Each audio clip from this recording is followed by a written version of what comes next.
Welcome back to the Angry Man Podcast with Jason and Greg. So, Jay, we've covered this whole situation currently going on with Jaron Ennis and Vergil Ortiz. And we did a video yesterday and we talked a little bit about if there was a situation going on in regards to a disconnect between Eddie Hearn and Jaron Ennis, that this could contribute to some of the confusion. Now, when you look at the situation in its entirety, Jay, the comments from Jaron Ennis, the comments from Eddie Hearn, there's still a bit of a disconnect there. I get what Eddie Hearn is trying to say in regards to receiving an offer at 147, and they were like, "You sure it should be at 147?" and all this other stuff. And Boots making the comment in regards to being unaware of any types of negotiations, and Hearn trying to justify that as basically saying, "Well, there were no negotiations; it was just an offer," right? None of that tracks with the timeline that we've heard over the last few weeks, because this fight was mentioned prior to the actual Karen fight. And I believe, if I'm not mistaken, both promoters were on record talking about this fight at least a week or two ago. And Eddie's timeline with all of this being around Thanksgiving, it's just, there's a gap somewhere. And now Oscar De La Hoya is taken to his social media account, and he's basically calling Jaron Ennis a duck. So for me, this really needs to be addressed in some way, shape, or form by Jaron Ennis, because honestly, his reputation is taking a hit with, general boxing fans. I think people that supported Jaron Ennis. And let me clarify my statements here. I do not believe that Jaron Ennis is a duck. I do not believe that Jaron Ennis is afraid of any fighter.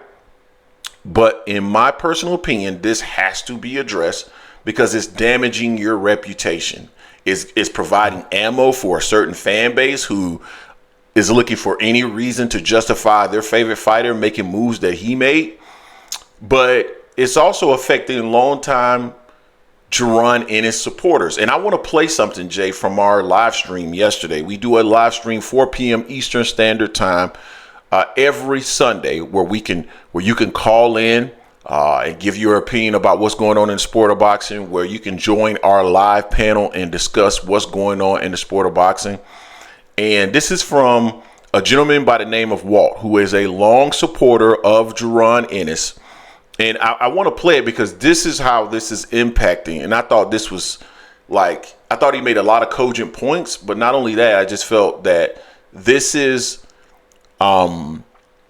his comments yesterday demonstrate what a lot of longtime Jaron Ennis supporters are feeling right now. So let me play this clip here real quick, Jay, so that people get an idea. You want to be the superstar, you go fight Vergil.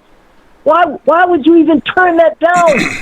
If y'all all saw what Boots like at that weigh-in, he's struggling to make 147. No matter how he makes it, he makes it, but you can see he's a little depleted at that weight class. And y'all know I like Boots, but there's no excuse for this. If his next fight is against Cody Crowley or some fucking Euro bum and telling us, "Oh yeah, the other dudes don't want to fight me," and then if they don't want to fight you, you go fight Vergil. This is a fight that we all think he could win. Why would you, unless you don't think you could win, why are you not taking that fight? You can't. You know that man almost died trying to make 147. You can't try to say, "Well, I'm trying to fight him at 147. You can't do that. Everybody sees it. So people have been waiting to clown you for the longest because you don't talk as it is. And now he's in a position, y'all, where Bruce don't talk a lot. Are we going to wait for him to come out on YSM in a couple of days going, "Yeah, man, ain't nobody really wanted it, man. I just, I'll fight anybody." Like they always say, he had this weight in front of him. He goes and beats Vergil because people are talking about Vergil's this 90% knockout rate, dude. If he stops Vergil or beats him up, he becomes the man. Yeah, so I just felt that he had a lot of great points there.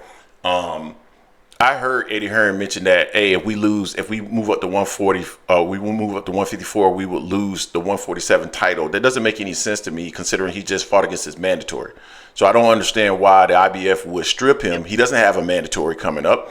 He should have a voluntary fight, and it should be a situation where he would be allowed to move up and fight for or fight Vergil Ortiz at 154, and then decide whether or not he wants to come back down and continue at 147 or stay at 154. So that doesn't make sense to me either. And he had a great point. It's like you need to actually, if all these guys don't want to fight you and Vergil is willing, that's a statement fight. Take it. So Jay, what's your thoughts on this?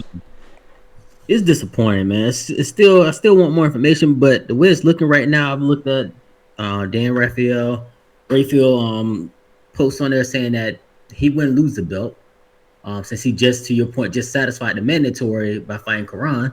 So that wouldn't be an issue there. So it's like, they were talking about this for a while now. In the 5v5, Golden Boy versus Matchroom.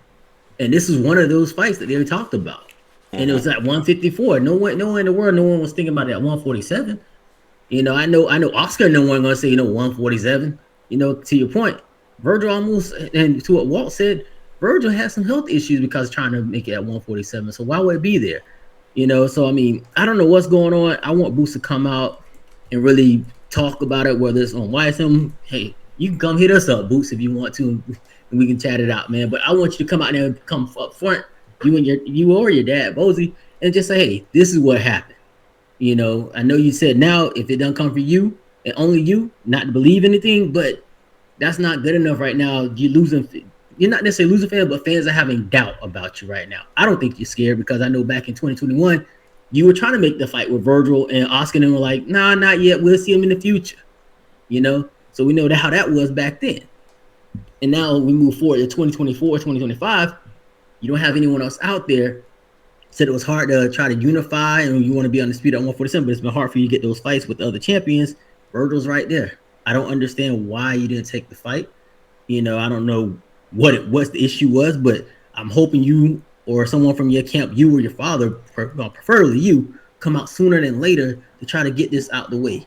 Do some damage. I mean, we did a poll over the weekend, and was it what happened with this fight with you and Vergil? And most of the people, 44% said you were ducking Vergil. Like 25 said you're not ducking, but it looks bad. But either way, that's overwhelmingly not favorable for you right now. So I hope he comes out sooner than later to speak on this, because we need him to. He needs to for his own image right now. I think he's a damn good fighter. I think he will actually beat Vergil still, despite how he looked against Karan and getting hit in David Avenesian fight as well. But I think he still wins that fight, and I want to see it. So if he's not getting the fights at 147, go ahead and hop on up to 154. It's right there for Vergil, and Vergil's a good fighter to get you on in the door at 154. That's a hell of a way to bang into 154. Yeah, no, I agree. Pause. But you guys, let us know what you think in the comment section. Don't forget to hate, like, comment, and subscribe. This is the Angry Man Podcast, AM Sports Media, and we are out. No diddy.